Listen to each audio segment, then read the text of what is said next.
రాజులు గుర్రాలలో రెక్క ఎక్కి రావచ్చు, అలాంటివాడు యేసు కాదు.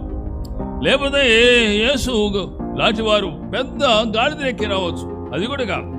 ప్రభు అంటున్నాడు చిన్న గాడిద పిల్లలు. అనగా దేవునికి చిన్నవారికి కూడా అవసరం. దేవునికి యవనస్తులైన వారు అవసరం. ఆ రీతిగా కొన్నిసార్లు చిన్నవారు దేవుని కొరకు వాడబడుతుంటే పెద్దవారు ఏం చేస్తారండి? సణుగుతారు.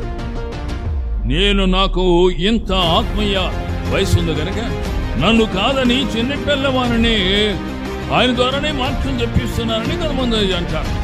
కానీ ఇక జకరియా గ్రంథంలో 2 గాడిదలు ఉన్నాయి. ఒకటి పెద్ద గాడిద, రెండవది చిన్న గాడిద. యేసు చిన్న గాడిద పిల్లని ఎక్కాడు.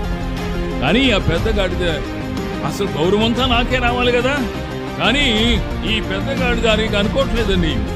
ఆ పెద్ద గాడిద చిన్న గాడిద వెంబడించి దేవుని మహిమపరుస్తుంది.